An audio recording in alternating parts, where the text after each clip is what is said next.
Okay, everybody, welcome back to another episode of Required Reading. I'm very excited today because we will be closing out our read of the novelization of the movie Gremlins 2, The New Batch, which was written by David Bishop, based on the motion picture written by Charlie Haas, and the characters created by Chris Columbus.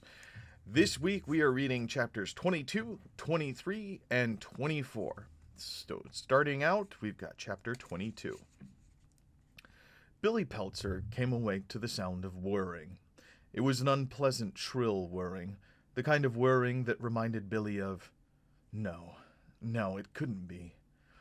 He had been somewhere inside the clamp building, and now his head hurt real bad. But still, and all he could possibly be sitting stretched out in a dentist's chair, about to undergo dental work. He opened his eyes. He was sitting in a dentist's chair, and that whirring sound, it was a dentist drill.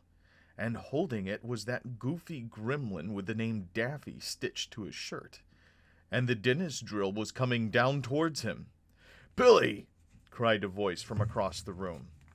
Both Billy and Daffy the Gremlin turned to see a man coming towards them. It was Murray Futterman. Mr. Futterman came quickly towards them from the doorway. Daffy turned the drill away from its target in Billy's mouth and turned it towards the new arrival, aiming for his chest. But Mr. Futterman dodged. He grabbed hold of the high-intensity lamp over the chair, turned it on high, and shone it towards the gremlin in the dentist's garb. Daffy shrieked, dropped the drill, and ran from the dentist's office. "You okay, Billy?" asked Mr. Futterman. "Yeah, Mr. Futterman. What are you doing here?" "I knew you'd need help, kid. I wasn't going to let you down. What's next?" "I was trying to find Kate." "Right. Let's move out."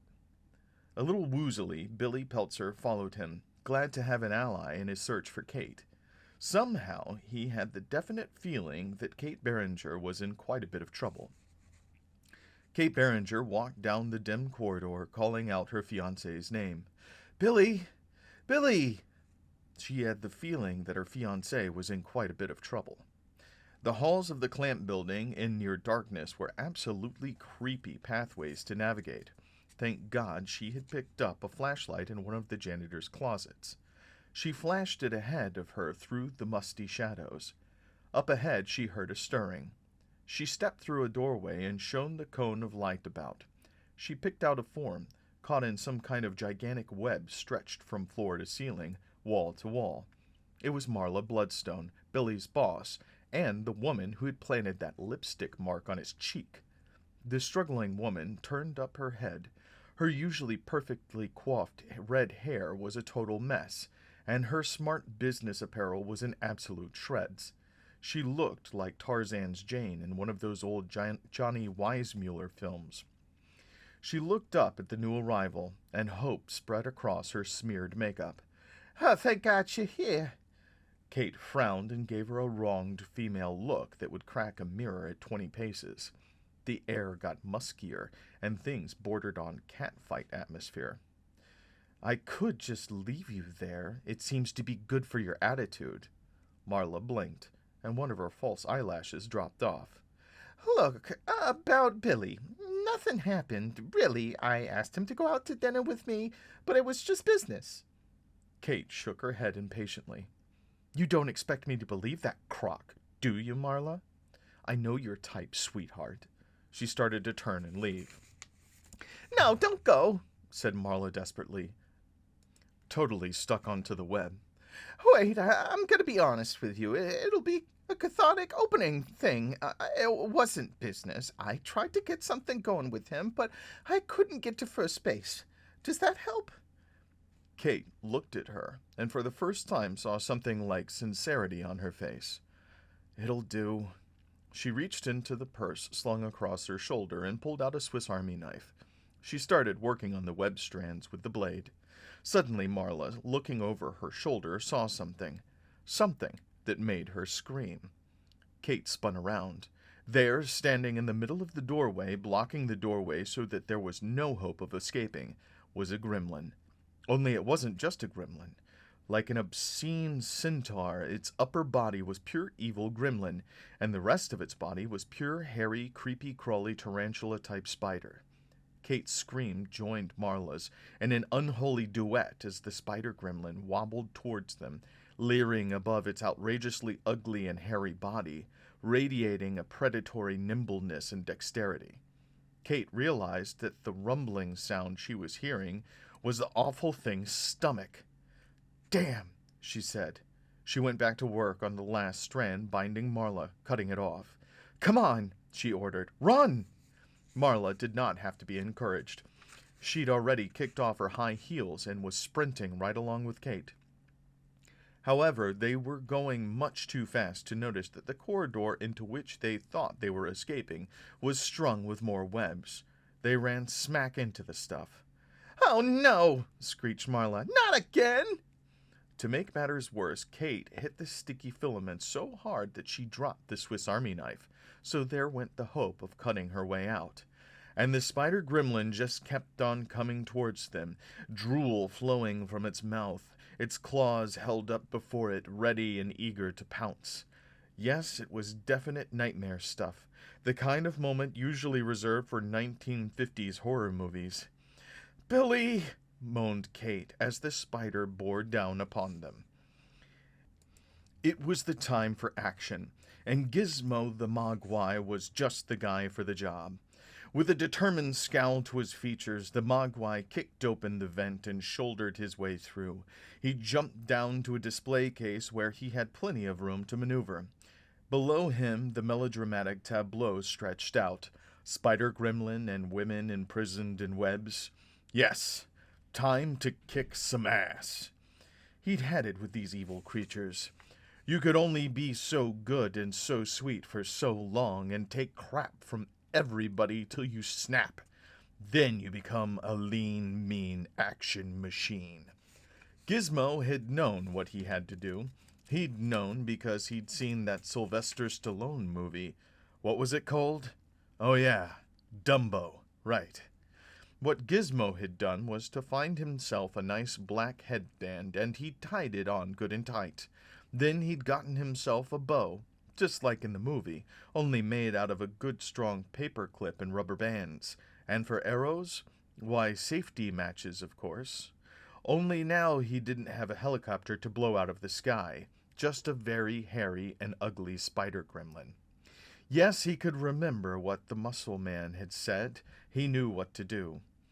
To survive war, you've gotta become war. Determined, Gizmo the Mogwai struck the match across the wall. It flared a light. He aimed and let fly. They were coming around the bin and answering the screams for help that they'd heard when Billy and Murray Futterman saw the match flaring through the air like a tiny meteor streaking across a cloudy, dim sky. They followed his flaming missile and drew back when they saw the exceedingly large gremlin monster which was its target. What a brute, thought Billy. Fortunately, however, Gizmo's arrow wasn't just well aimed, it was very, very effective. It landed on the beast's shoulders and scooted across its back, spreading a trail of fire as it went. The flames caught. They caught and they spread.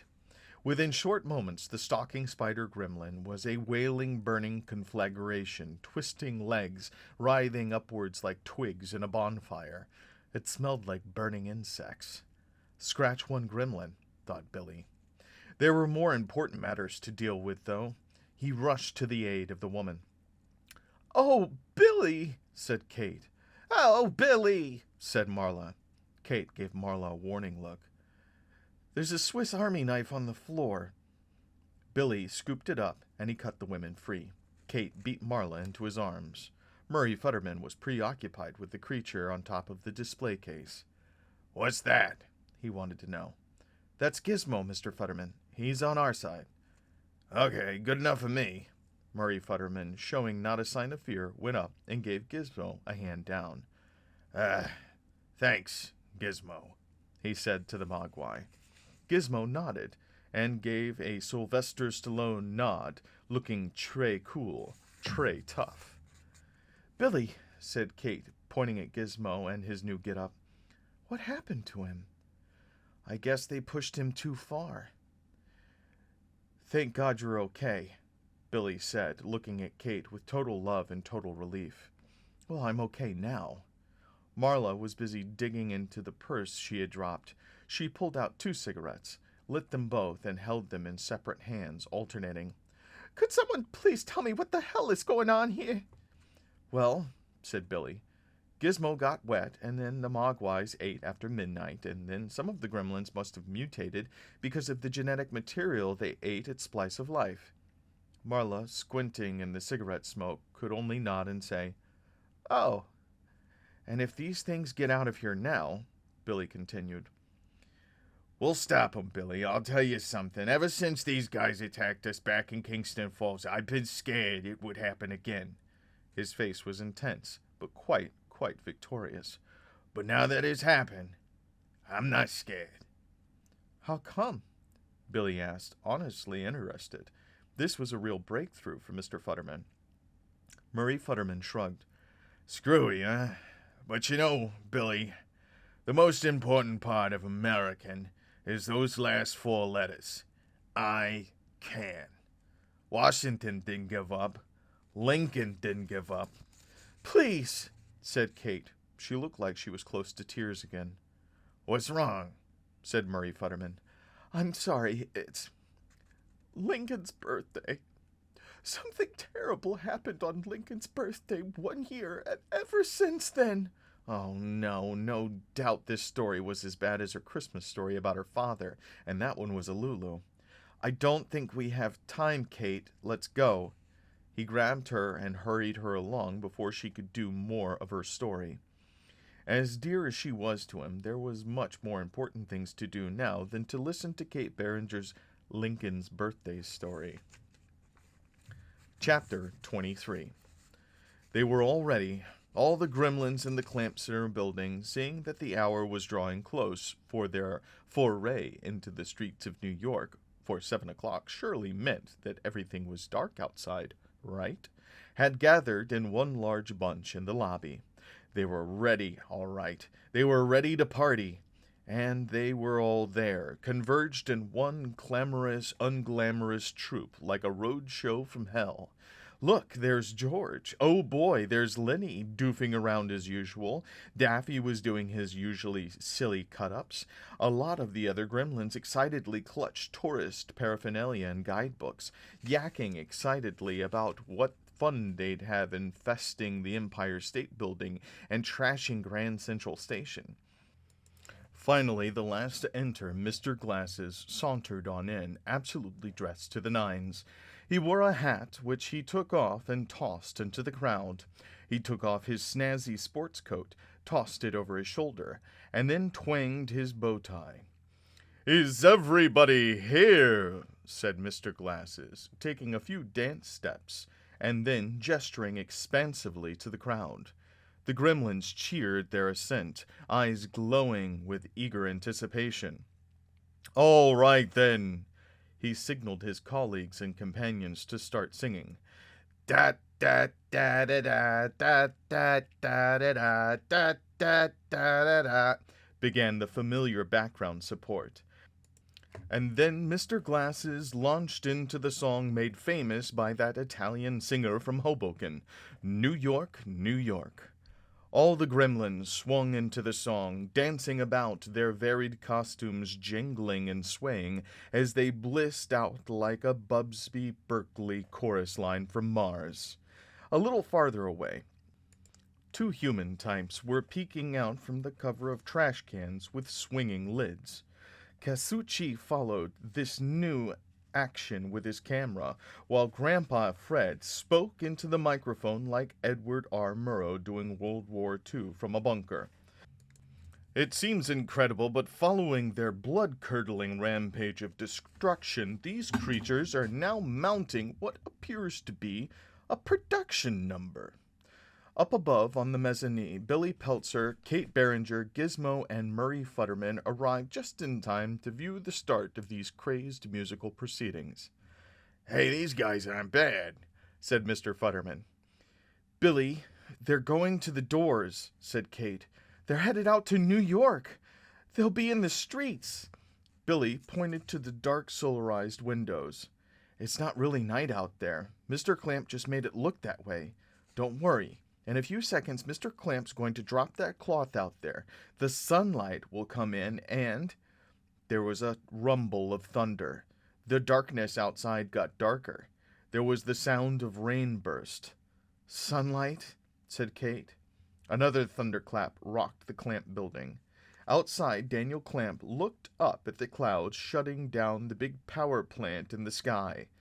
Too bad he didn't own the sun, he thought, and he sadly waved a don't bother signal to the guys holding up the backdrop. Inside, Mr. Glasses cheerfully led the assembled gremlins closer to the doors. Pretty soon, this would start changing into Singing in the Rain. Some of the gremlins formed the Rockettes-type kick line, while others hungrily paged through the Dining After Midnight in New York guide. Back up the mezzanine, Billy and the others watched helplessly.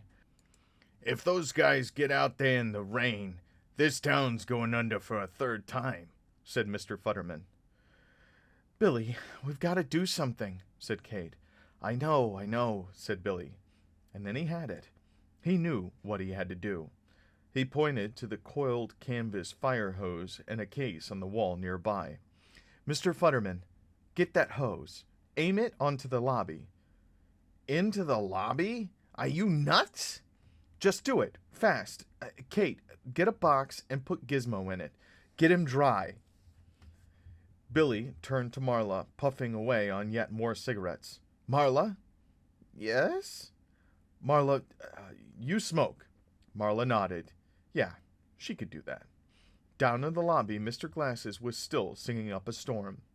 On the mezzanine, Kate had found a cardboard box from a nearby shoe store. She put Gizmo in the box. Mr. Futterman hauled out the hose. Billy dragged a videophone extension from a mezzanine office and brought it to Kate, who just successfully dealt with the reluctant Gizmo, who only wanted to get into action. Kate, said Billy, there's a call on hold in Mr. Clamp's office. Can you transfer it down here without going up there? Oh, God, I think so. Hurry. Here, you hold him, said Kate, giving the box to Marla. Marla had to get rid of one of her cigarettes to hold the box to Mogwai, but she accepted the duty. Don't let him get wet, instructed Marla. Does it bite? Said Marla. From the box, Gizmo twittered resentfully. They were ready to go.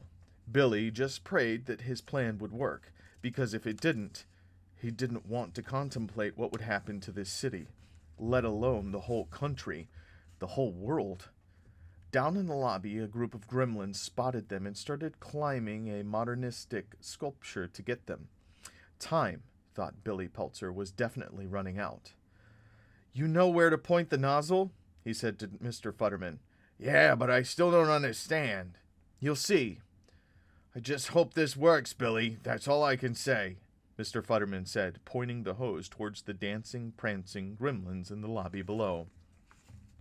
Billy ran back to the wheel that would turn on the water pressure. Down below, Mr. Glasses, grinning from ear to ear, totally blissed out at the notion of charging into the Big Apple Fun City itself, launched into the breathtaking finale of the big, beautifully choreographed Gremlin production number. It's up to you, New York, new.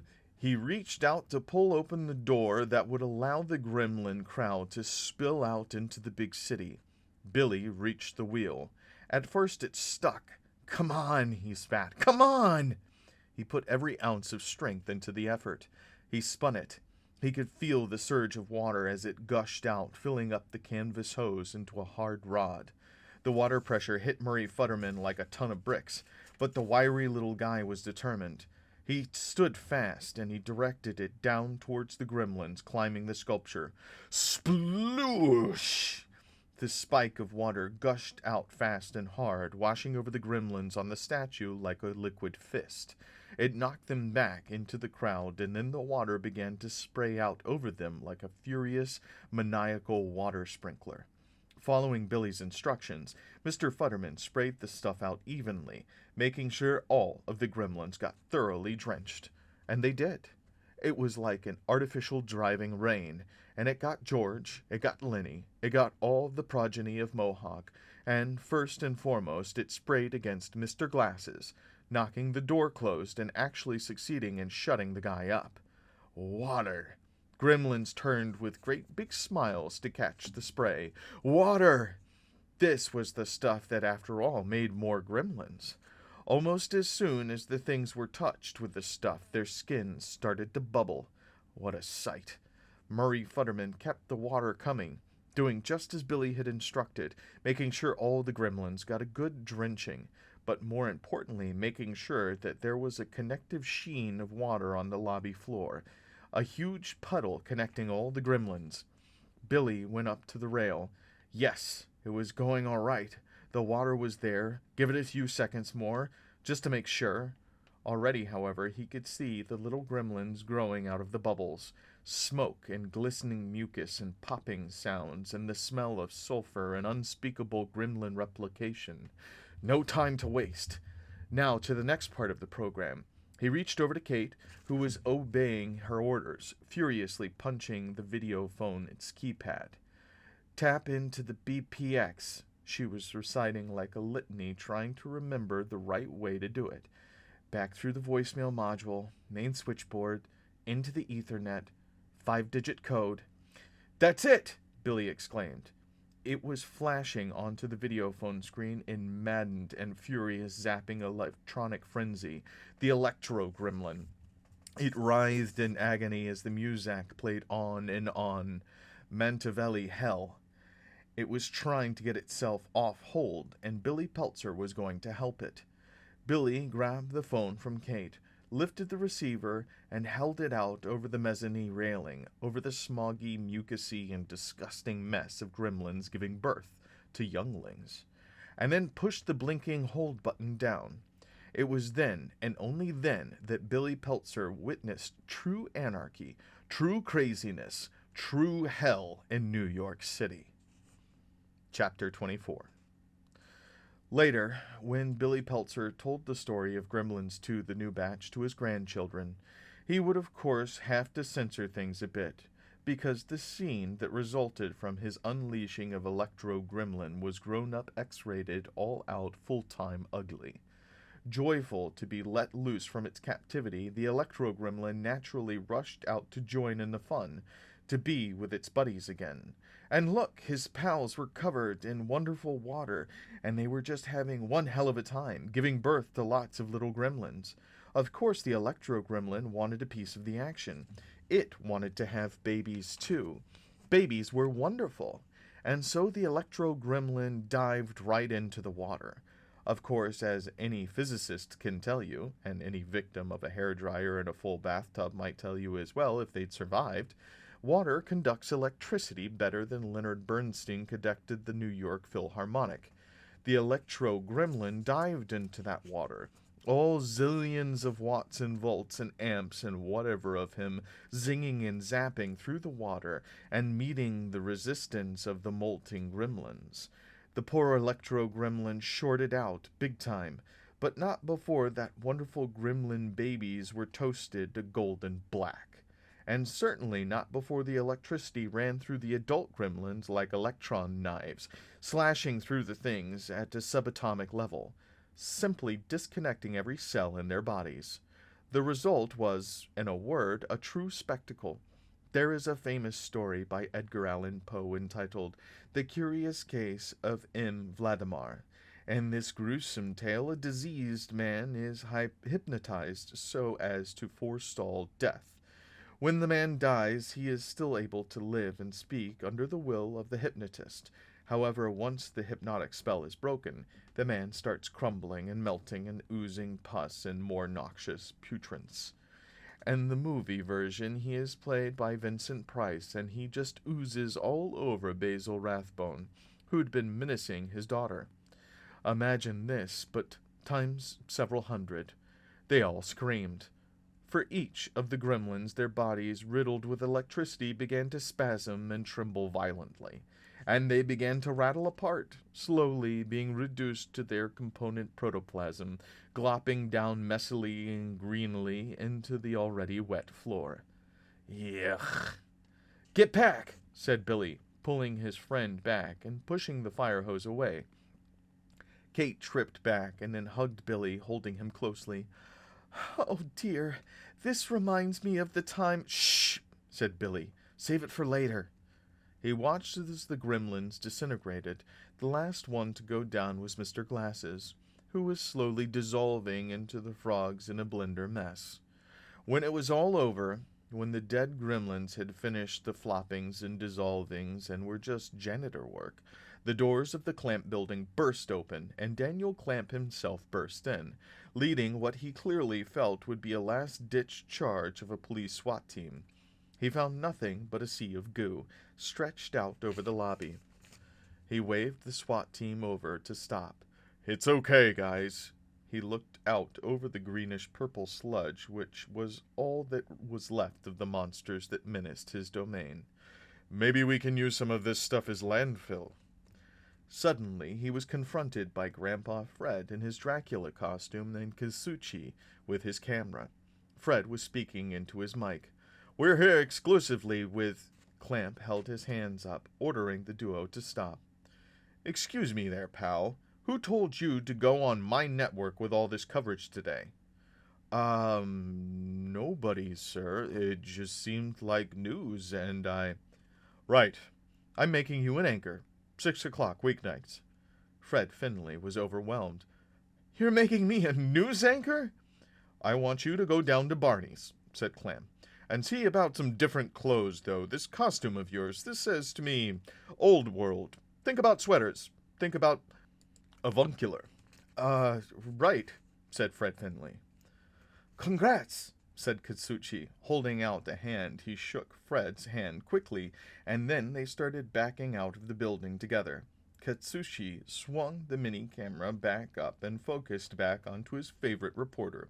Katsuchi stared straight into the lens, Walter Cronkite Redux. He said, What does a men's makeover cost in Manhattan today?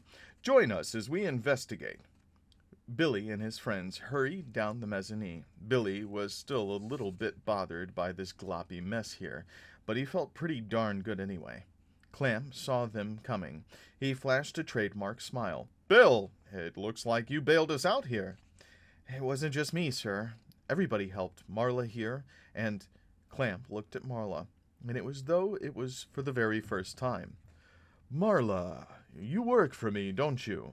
He smiled, and his eyes gleamed with fresh appreciation. Marla smoothed down her dress modestly and turned a smoldering, sexy look towards Daniel Clamp. Yes, sir. Very, very hard. And their gazes locked. Sparks seemed to fly. Billy shook his head, smiling.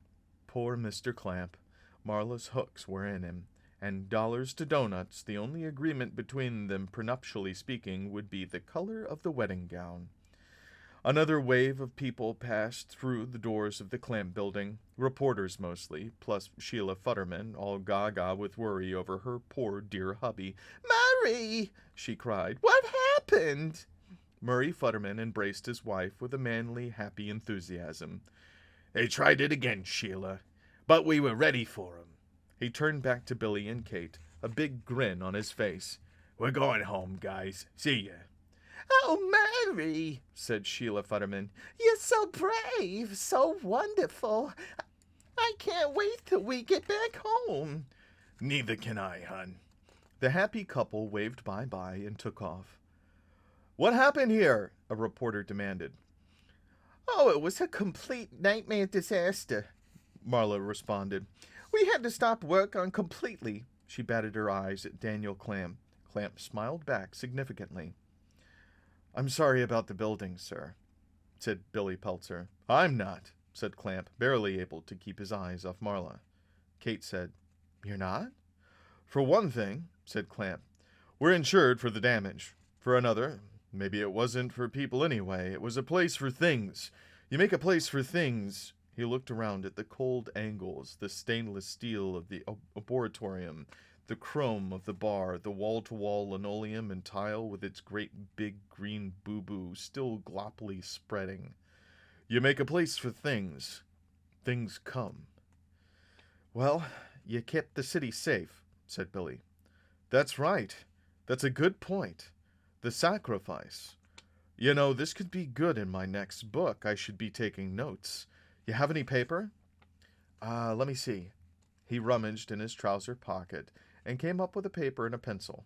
Clamp unfolded the paper. Wait a minute. What's this?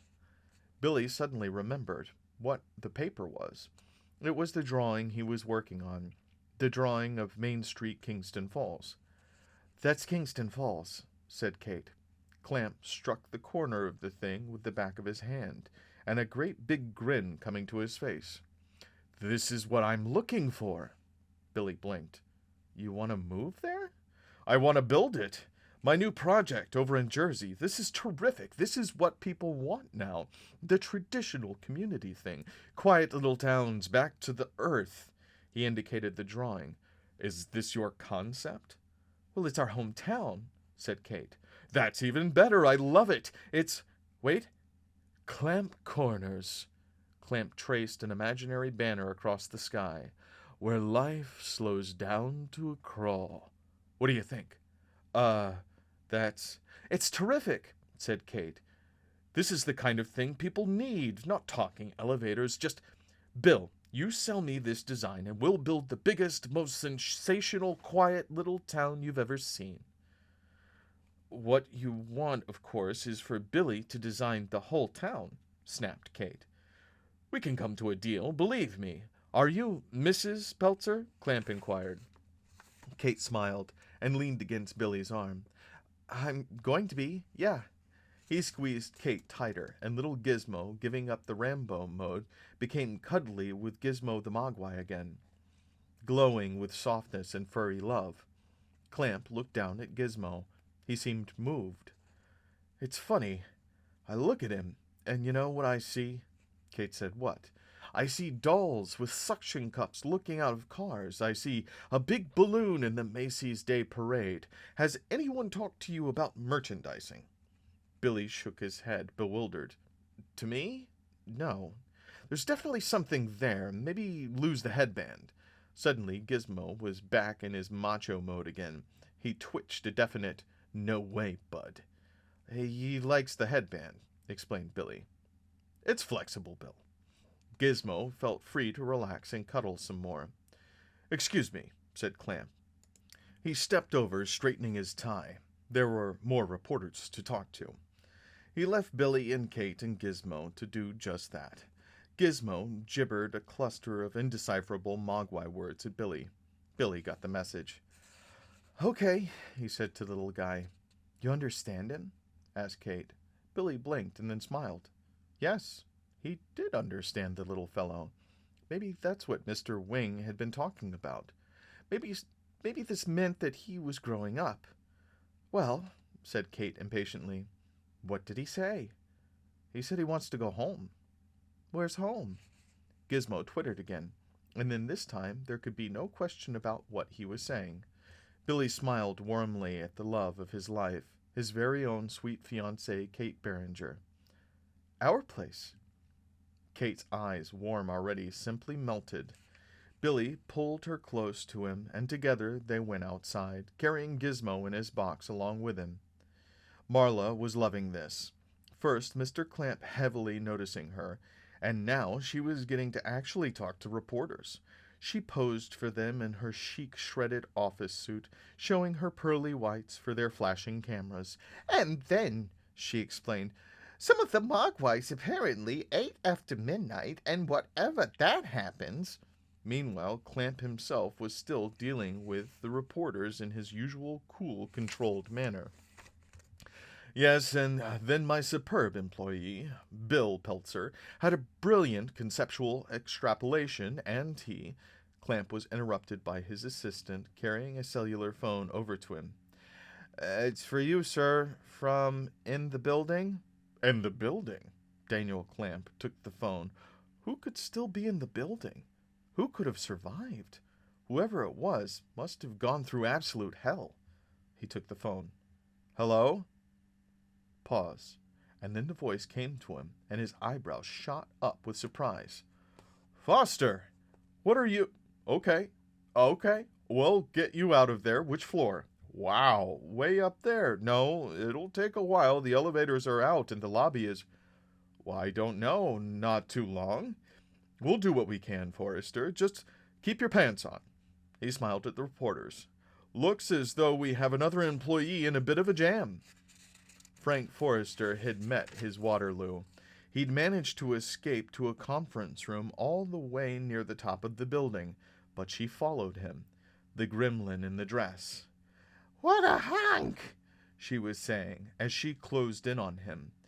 Don't be afraid of what you feel. Forrester was back in the room as far as he could go, and she was coming for him. No, he whimpered. Please. I need you, Frank. Is that wrong? She was undulating towards him, her hips pumping beneath her tight sequin dress, her breasts thrust out before her like offerings. Her lips worked in kissy-kissy motions, hungry for him. Roll over me with your hot love. What about my needs? Intimacy. We never talk. Why can't you commit? Daniel Clamp hung up, leaving him all alone. She was coming for him. Frank Forrester looked down at the gremlin with the dress and the breasts and her long purple hair. He shrugged and closed his eyes and sank into the surrender on the floor. Please be gentle, he said. And that is it, my little bookworms. This has been Gremlins 2, the new batch. I hope you enjoyed it as much as I did. And please feel free to come around sometime in the next week or so. We will be starting our Halloween extravaganza with a few surprises for you. But in the meantime, be good to each other and keep reading. Work now leaves the air. We hope you have enjoyed our programming, but more importantly, we hope you have enjoyed life.